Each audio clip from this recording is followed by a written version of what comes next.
안녕하세요. 올해로 36살 된 여자입니다.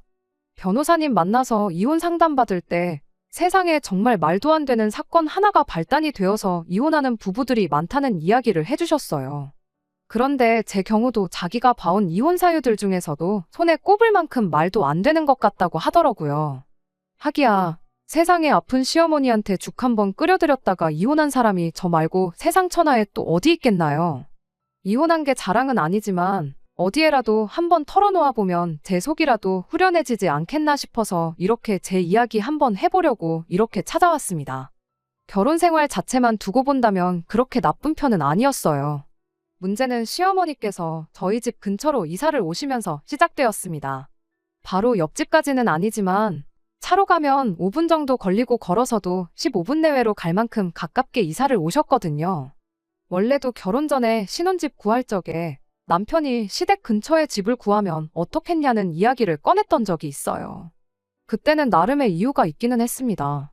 친정이 멀기도 하고 저희가 맞벌이 부부라 아이가 태어난다면 여러모로 도움을 받을 수 있겠지 않느냐 하는 이유였지요.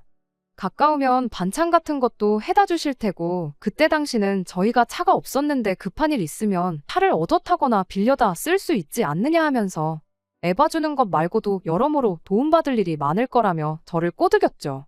생각해보니 틀린 말은 아니다 싶어서 잠깐 혹하긴 했어요. 아버님이 저희 결혼하기 전에 돌아가셔서 어머님 혼자 지내시거든요. 어머니 걱정에 가까이 살고 싶어하는 마음이 굴뚝 같다는 건 이해가 갔습니다. 오히려 모시고 살자고 안 하는 게 어디냐 싶었죠. 그래도 왠지 모르게 내키지가 않더라고요. 제가 너무 쉽게 생각하는 것 같아서 주변 지인들한테 물어봤을 땐 차라리 돈을 더 주고 사람을 구했으면 썼지 시댁 근처에서 사는 건 절대 아니라는 조언도 들었기도 하고요. 결국엔 시댁 근처에 신혼집을 구하지 않았습니다.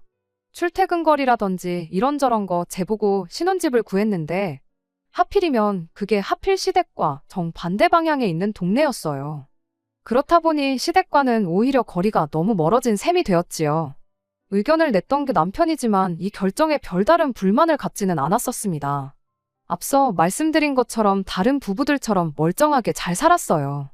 결혼하고 1년 정도 지나서 중고차이긴 하지만 국산 중형차로 한 대 뽑았고 그 차 타고 다니면서 주말이면 연애할 때 마냥 여기저기 놀러 다니고 참 좋았습니다. 저희가 경제적으로 넉넉한 편은 아니었다 보니 자녀 계획은 조금 미루기로 했고요. 나이 더 먹고 아이 가지면 노산의 위험이 있어서 걱정되긴 했었는데 이혼한 지금에 와서는 자녀 계획을 미룬 게 어떻게 보면 잘한 일 아닌가 싶기도 하네요. 아무튼 결혼한 지 어느덧 3년이란 시간이 지나고 있었는데 이때부터 조금씩 문제가 생기기 시작했습니다. 어버이날 때였나 언제인지 정확히 기억은 안 나는데 저희가 시댁에 방문했을 때 일이에요.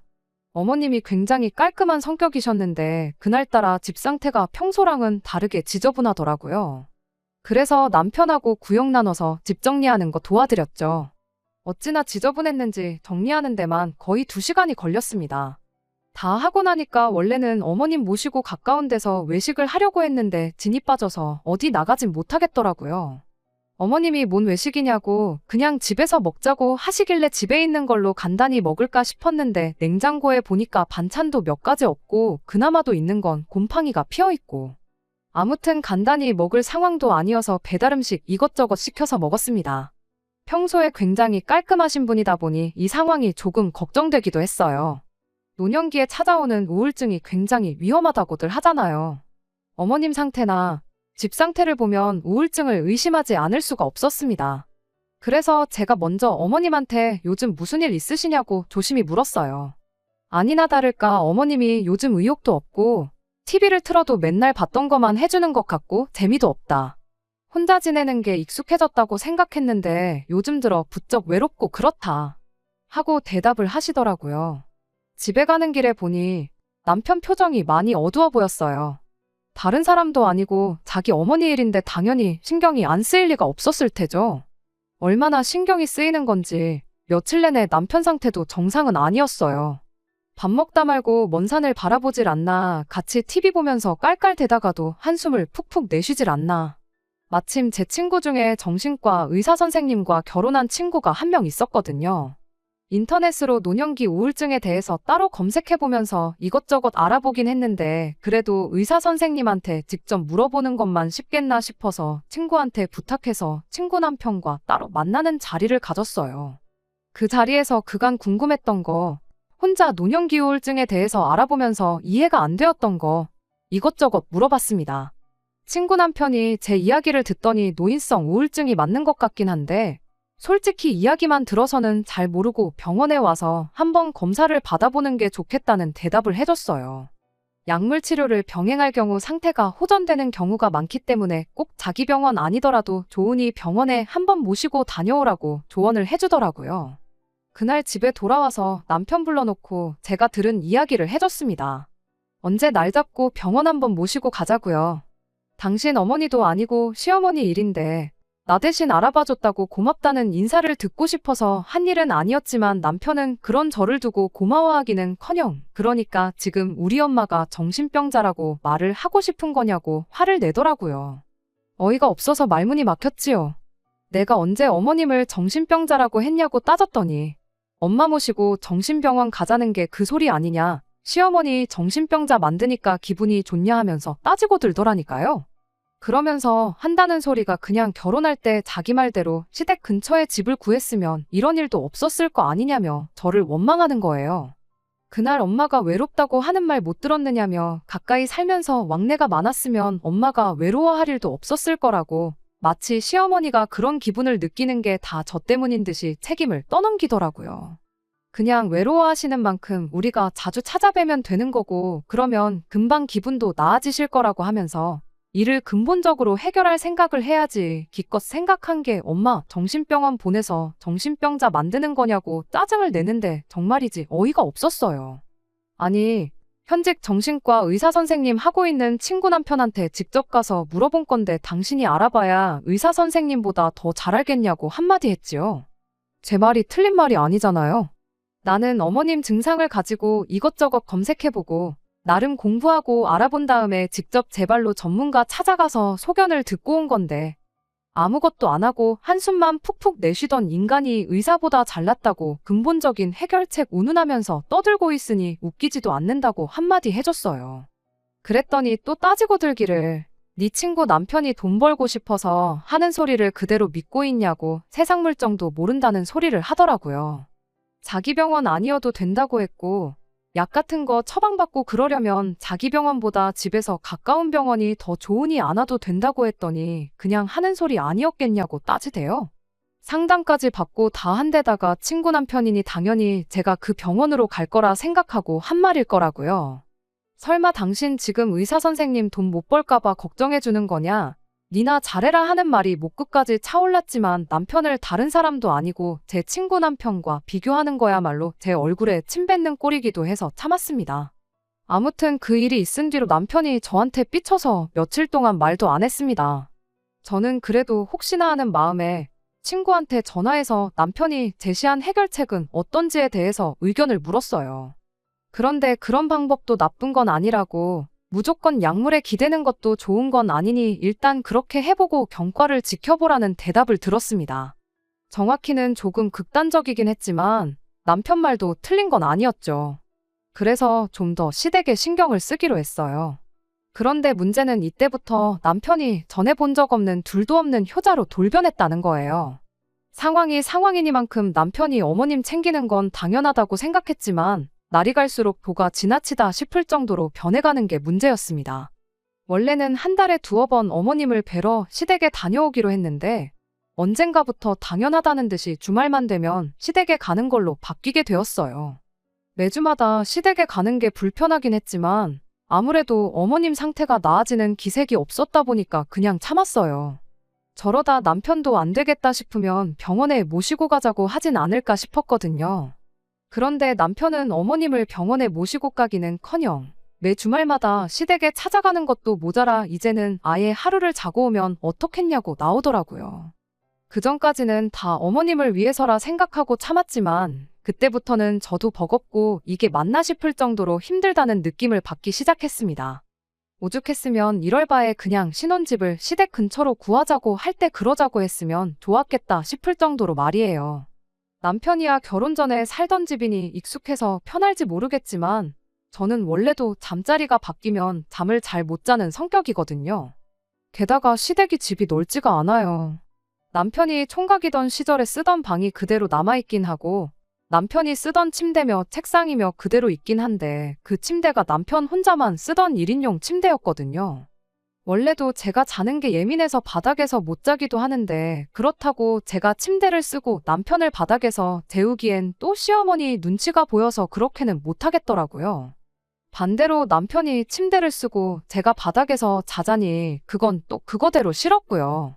게다가 남편이 나간 뒤로부터 어머님이 안 쓰는 짐이며 물건들 이것저것을 남편이 쓰던 방에다 몰아놓은 상황이었던 터라 솔직히 누구 한 명이 바닥에서 자는 것도 불가능한 상황이었습니다. 결국엔 두 사람 다 거실에 이부자리 깔아놓고 바닥에서 잤어요. 가뜩이나 불편해서 잠도 못 이루겠는데 그 와중에 현관문 센서 등은 아무도 안 지나가는데도 왜 그렇게 지 혼자 껌뻑껌뻑 거리던지. 내내 일하다가 주말 이틀 쉬는 건데 그중 하루를 잠을 설치면서 보내니 피로도 전혀 안 풀리고 쉬었다는 느낌도 전혀 안 들었다 보니 월요일만 되면 몸이 축 처지고 의욕도 안 생기고 무기력해졌어요. 이러다간 어머님뿐만 아니라 저도 우울증에 걸리는 게 아닐까 싶을 정도로 힘들었습니다. 그나마 시어머니께서 저한테 고생이 많다며 늘 고맙다고 해주셨던 게 위안이 되었습니다. 당연히 해야 할 일 하는 건데 생색내지 말라는 남편과 비교하면 천지 차이였으니까요. 그러다 제가 힘들어한다는 걸 시어머니도 어렴풋이 느끼고 계셨었나 봐요. 언젠가 저랑 남편 불러놓고 하시는 말이 둘이서 매번 주말마다 이게 무슨 고생이냐며 당신 혼자 어떻게든 이겨내 볼 테니 당분간 오지 말라고 하시더라고요. 그런데 남편은 그걸 두고 또 저한테 뭐라고 한 소리를 하기 시작했어요. 네가 얼마나 불편한 티를 냈으면 어머니가 저런 말까지 하시겠냐고요. 며느리가 시어머니 눈치 보게 만드는 게 맞냐며 노발대발 아주 난리도 아니었습니다. 그때 저도 인내의 끈이 끊어졌던 것 같아요. 여태까지 아무리 힘들어도 당사자인 어머님보다 힘들겠냐고 되새기면서 몇 번을 참고 또 참았는데 정작 남편이라는 사람이 그런 제 마음은 알아주지 못할 망정. 무조건 어머니가 저렇게 된 것도 시댁 근처로 신혼집 구하기 싫다던 제 탓이고 어머님이 저희 눈치 보는 것 또한 제 탓이고 제 잘못이라고 떠들고 있었으니 말이죠. 그래서 말 나온 김에 확실하게 이젠 더는 못하겠다고 말했습니다. 정 그렇다면 나는 토요일 저녁에 차 끌고 들어갈 테니 당신 혼자 어머님 댁에서 자고 오라고 했어요. 그러니까 그건 또 싫다고 하더라고요. 이유가 뭐냐고 했더니 제가 차를 끌고 가버리면 자기가 집에 들어가기 불편하다는 말도 안 되는 이유였습니다. 어머니가 걱정된다면서 그 정도 불편도 감내 못하냐고 그럼 내가 대중교통 타고 어떻게든 혼자서 집에 가고 차는 두고 갈 테니 어머님 댁에서 있고 싶은 만큼 있다 오라고 했어요. 이젠 또 무슨 이유를 대면서 싫다고 하려나 싶었는데 아니나 다를까 저 먼저 가버리면 어머니가 그걸 가지고 섭섭해하실 거라며 협조 좀 하라고 우기대요. 그만 오라고 먼저 말 꺼낸 게 어머님인데 뭘 자꾸 억지를 부리냐고. 그리고 하늘에 맹세코 힘들긴 했지만 내가 어머님한테 직접적으로 눈치 준 적 없었고 이렇게 계속 어머님 마음만 불편하게 두면 나을 병도 안 낫지 않겠냐고. 차라리 내가 일찍 들어가는 게 도와주는 거라고 한마디 했어요. 상식적으로 생각해도 제가 한 말이 틀린 게 없으니 남편도 어떻게 반박을 못 하더라고요. 그 다음 주가 돼서 어머님한테 앞으로 저는 하루만 있다 가고 남편이 주말 내내 같이 있기로 했다고 말씀드리니 어머님이 잘 됐다면서 그럴 게 아니고 저는 그냥 안 와도 된다고 하시더라고요. 와서 내내 집안일만 하고 그러는 거 보면 안쓰럽고 미안해서 힘들었다고 강하게 입장을 이야기하시는데 아무리 남편이라고 해도 오지 말라고 하시는데 그런 저를 억지로 데려올 수가 없었어요. 그렇게 남편만 혼자 시댁에 다녀오게 되었어요.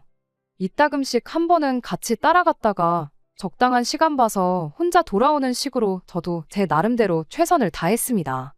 한 번은 남편이 다음날 점심때도 안 돼서 집에 돌아왔길래 뭐 이렇게 일찍 왔느냐고 물어봤어요.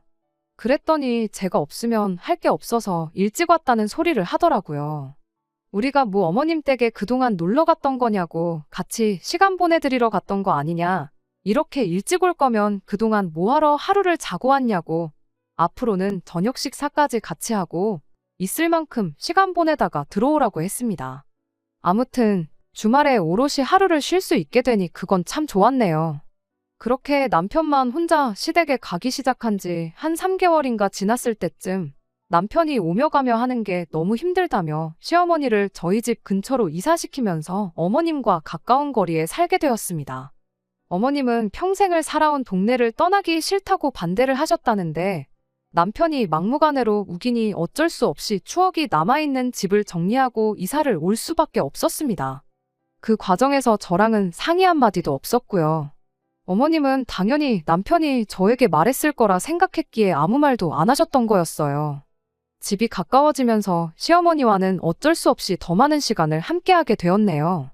다행인 건 새로 이사한 집은 먼저 살던 집보다 훨씬 더 좁아져서 자고 올 일은 없었다는 거예요.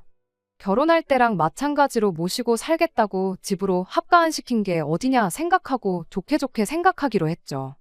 그런데 오히려 어머님이 가까이 살게 되니 그렇게 어머니 걱정된다고 챙기던 남편이 어머님한테 소홀해지기 시작했습니다. 주말이 되면 평일에 잘해드리지 않냐면서 그간 자기 못 놀러 다닌 걸 보상이라도 받으려는 듯 혼자 여기저기 놀러 다니더라고요. 친구들하고 1박 2일로 낚시며 캠핑 같은 것도 하러 다니고 일요일 아침에 조기축구회도 나가기 시작하고 그간 남편도 매 주말마다 시댁 오며 가며 고생했으니 그 정도는 못 누릴 건 아니라고 생각했고 어머님도 남편이 주말에 어딜 놀러 간다고 해서 그걸 가지고 섭섭해하지 않으셨어요. 그런데 어이가 없었던 건 남편이 그렇게 놀러 나갈 때마다 저한테 어머니하고 시간 좀 같이 보내라며 부탁을 하고 갔다는 거예요. 그간 자기 혼자 시댁에 오며 가며 하지 않았냐며 저보고 그 정도는 당연히 해줄 수 있느냐고 하는데 할 말이 잔뜩 있었지만 괜히 또 싸우고 싶지 않아서 알겠다고 했어요. 그렇다고 제가 남편한테 져준 건 아니었습니다. 저도 나름대로 계획이 다 있었거든요. 저나 남편 없이도 어머님이 평일이고 주말이고 혼자서 활동적이게 보내실 수 있게 또래분들하고 어울릴 수 있는 동호회 같은 것도 찾아드렸고 구민회관 같은 데서 있는 수업 같은 거 수강 신청도 해드렸어요. 어떤 날 하루는 아예 어머님을 모시고 병원도 다녀왔고요. 그렇게 몇 달 지나니까 어머님이 친구분도 많이 만드셔서 굳이 저희가 아니어도 여기저기 놀러 다니시게 되었고 매일 같이 하던 저녁 식사도 일주일에 한두 번 정도로 줄어들게 되었습니다. 거의 1년 가까이를 고생했는데도 좀처럼 나아지지 않았던 어머님 상태가 엄청 좋아지기 시작했던 거예요. 어머님은 병원 다녀오고 나서 약 먹고 나니까 훨씬 좋다고 하셨는데 남편은 끝까지 그걸 인정하지 않고 자기가 집 근처로 이사를 시킨 덕분에 좋아진 거라고 온갖 생색을 다 냈어요. 뭐 이러나 저러나 어머님 상태가 좋아졌는데 누구 공이 더 컸나 따지고 그럴 게 뭐가 있나요? 좋은 게 좋은 거라고 그냥 그러려니 하고 말았죠. 그러던 어느 날이었습니다. 남편은 또 아침 대바람부터 친구들하고 캠핑을 다녀오겠다며 집을 나갔어요. 나가면서 평소처럼 저한테 집에서 놀지만 말고 엄마 좀 신경 써달라고 말을 하고 나갔고 저는 알겠다고 대답을 했어요. 그때는 어머님 상태가 거의 다 나았다고 봐도 무방할 정도로 좋아진 상황이었다 보니 크게 신경 안 쓰고 점심 조금 지난 시간까지 제 볼일을 보면서 쉬고 있었습니다. 그러다 식사 때가 되니까 어머님 생각이 나더라고요. 아직 식사 안 하셨으면 저희 집에 오셔서 같이 식사나 하자고 물어봐야겠다 싶어서 전화를 드렸어요. 그런데 어머님이 거의 다 죽어가는 목소리로 전화를 받으시더라고요. 무슨 일이냐고 괜찮으시냐고 물었더니 그저께 같이 수업 들으면서 친해진 분들하고 어디를 놀러 갔다 왔는데 그때 뭐를 잘못 먹은 건지 싶다고 하시면서 어제부터 아무것도 못 드신 상황이라고 하셨어요. 그래서 부랴부랴 시댁으로 향했죠. 장염으로 고생해보신 분들은 다 아시겠지만 이틀 동안 밥도 안 먹고 위아래로 쏟아내기만 하면 정말 손도 까딱 못할 만큼 진이 빠지고 힘들잖아요. 그래서 죽이라도 한 그릇 끓여드려야겠다 싶어서 찾아간 거예요. 아니나 다를까 어머님이 얼마나 고생을 하셨는지 얼굴이 아주 반쪽이 되셔서는 집에서도 거의 기어다니다시피 계시더군요. 잠시만 기다리시라고 금방 죽이라도 끓여서 드릴 테니 일단 그거 드시고 기운 좀 차리시라고 했죠. 그리고 시댁에 있던 재료들 가지고 야채죽을 끓이기 시작했어요. 그러던 중에 남편한테 전화가 왔습니다. 한참 캠핑장 다 도착해서 놀고 있는데 같이 놀러간 친구 한 놈이 룸사롱 다녀온 영수증을 마누라한테 들켜서 대판 싸움이 나는 바람에 결국 캠핑이 파투가 나버렸다더라고요. 그래서 집에 왔는데 집에 아무도 없어서 어디냐고 물으려고 전화를 한 거였어요. 남편한테 어머님이 장염 때문에 엄청 고생 중이신 것 같아서 죽 한 그릇 끓여드리려고 시댁에 와 있다고 대답했더니 남편이 어머니 많이 아프시냐 묻고는 자기도 여기로 오겠다고 하더라고요. 남편이 온다고 뭐 달라지는 건 없겠지만 온다는데 오지 말라고 하기도 뭐해서 그러라고 했습니다. 그리고 저는 다시 죽을 끓이기 시작했지요. 이윽고 남편이 시댁에 도착했는데 뭐가 그리 신이 난 건지 콧노래를 흥얼거리면서 들어오더라고요. 룸사롱 다녀왔다고 남편 놀지도 못하게 하는 친구 마누라랑 비교하면 아픈 시어머니 죽 끓여주는 우리 마누라가 100배 1000배 낫지 하면서 혼잣말을 하는 게 제가 어머님을 챙기고 있는 게 기분이 좋았나 보구나 싶었어요. 그때까지만 해도 저도 덩달아 기분이 좋았는데 사건은 남편이 주방에 들어오면서 순식간에 터져버렸어요. 우리 마누라가 최고라면서 들어왔는데 제가 끓이고 있는 죽을 보더니 뭐 이렇게 건더기가 없냐고 하면서 갑자기 미친 사람처럼 화를 내기 시작하더라고요. 시어머니가 우습게 보이냐면서 뭔 건더기도 하나 없는 죽을 끓였냐면서 마트가 코앞인데 너는 전복 하나 사러 갈 정성도 없냐고 하면서 갑자기 입에 개거품을 물면서 따지고 들기 시작했습니다. 난데없이 이 인간이 미쳤나 싶었는데 가만 보니까 얼굴도 시뻘겋고 입에서 술 냄새가 나는 게 이 인간이 술을 마시고 왔나 보더라고요. 가만 생각해보니 캠핑장에서 막 자리 피고 놀기 시작하다가 친구 때문에 파토가 났다는 말이 떠올랐어요. 그렇다는 건 이미 술은 캠핑장에 도착했을 때부터 마시기 시작했던 거고 거기서부터 집까지 그 먼 거리를 술 먹고 운전해서 왔다는 소리잖아요. 그래서 남편한테 지금 술 먹고 운전해서 여기까지 온 거냐고 제정신이냐고 한마디 했어요. 암만 놀던 중에 파토가 났다고 한들 술을 마셨으면 술을 깨고 나서 오는 게 정상 아니냐고요. 그랬더니 말 돌리지 말라면서 짜증을 내더라고요. 당장 마트 가서 전복 하나 사와서 제대로 된 죽을 끓이라면서 성질을 부리는데 제가 싫다고 어머님 죽일 일 있냐고 전복을 왜 넣냐고 한마디 하는데 남편이 난데없이 펄펄 끓는 냄비를 그대로 엎어버리더군요. 냄비가 엎어지면서 펄펄 끓던 죽이 제 발등에 조금 튀어서 저도 모르게 비명을 질렀습니다. 어머님이 그 소리를 듣고는 아픈 몸이 끌고 나오셔서는 이게 다 무슨 일이냐고 묻더라고요. 남편은 의기양양하게 시어머니 드실 죽에 전복 한 마리도 아까워하는 며느리 교육 좀 시켜주고 있는 거라고 하는데 어머님이 남편 말 끝나기가 무섭게 남편 따귀를 한 대 올리시고는 저한테 괜찮냐고 물어봐 주셨습니다. 그러면서 남편한테 한마디 했어요. 너는 어떻게 된 자식 새끼가 엄마 갑각류 알레르기 있는 것도 모르냐고. 안 그래도 아파 죽겠는데 나를 죽일 셈이냐며 주둥이로만 효도하지 말고 네 아내가 하듯이 행동으로 효도 좀 해보라고 하면서 냉동실에 있는 얼음 꺼내서 제 발등을 찜질해 주시더라고요. 하지만 어머님이 저한테 잘해준다고 한들 당시 남편한테 느낀 감정은 정말이지 그 어떤 말로도 표현이 안 되었어요. 제가 남편하고 결혼한 거지 시어머니랑 결혼한 게 아니잖아요.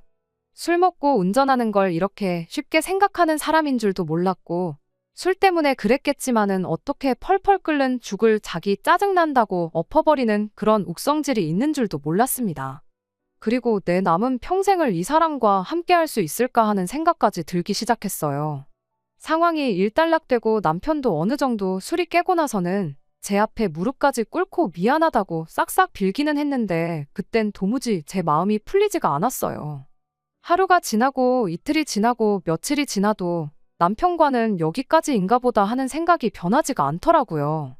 남편이 제 근처에 있는 뭘 집으려고 팔을 뻗는데 괜히 심장이 떨리고 겁이 날 지경에 이르니 그때가 돼서는 이혼 말고는 답이 없겠다 싶었습니다. 그래서 그 길로 이혼 전문 변호사님을 만나 상담을 받았고 이혼 사유가 될 만한 부분이 한두 가지가 아니라는 답변을 듣게 되었습니다. 그리고 며칠 더 고민한 끝에 결국 남편한테 이혼하자는 말을 꺼내게 되었어요. 그때도 얼마나 떨렸는지 몰라요. 또 이 사람이 눈깔이 뒤집혀서 해코지를 하지는 않을까 싶었거든요. 다행히 맨정신일 때 남편은 술 마셨을 때와는 다르게 꽤나 이성적이었네요. 두 번 다시 그날 같은 실수가 없게 하겠다고 정말 미안하다고 그날처럼 싹싹 빌기 시작하는데 무릎까지 꿇고 빌고 있는 남편을 보니 안쓰러운 마음이 들긴 했지만 같은 일이 또 일어나지 않을 거라는 보장이 어디 있나요? 그날은 끓는 죽으로 끝이 났지만 다음엔 뭐가 될지 모르는 일이잖아요. 저는 끝내 제 뜻을 굽히지 않았어요. 남편은 자기 혼자 빌어서는 안 되겠다 싶었는지 어머님까지 집에 불러냈습니다. 어머님까지 가세해서 빌면 제가 마음을 돌릴 거라고 생각했는가 봐요.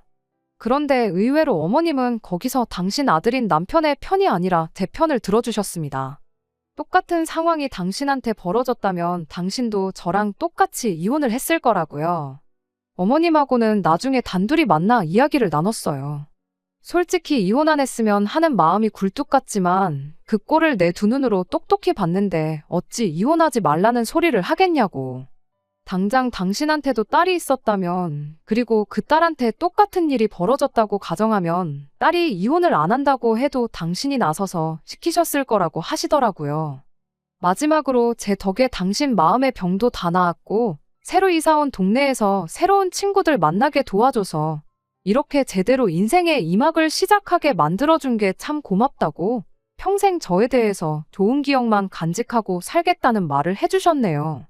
어머님까지 나서서 이혼을 하라고 하시니 남편도 결국 그 뜻을 꺾을 수 없었고 그렇게 저희는 합의하에 이혼하게 되었습니다. 삐뚤어진 효심이 멀쩡한 사람을 이렇게까지 변하게 만들 줄은 몰랐습니다. 남편이 원래부터 그런 사람이었다고 한다면 할 말 없지만 그래도 같이 살면서 좋았던 기억만 남기려고 노력해 보려고요. 끝까지 들어주셔서 감사합니다. 오늘의 사연은 여기까지입니다. 구독과 좋아요, 알람 설정 부탁드리고 더 좋은 사연으로 다시 찾아뵙겠습니다. 감사합니다.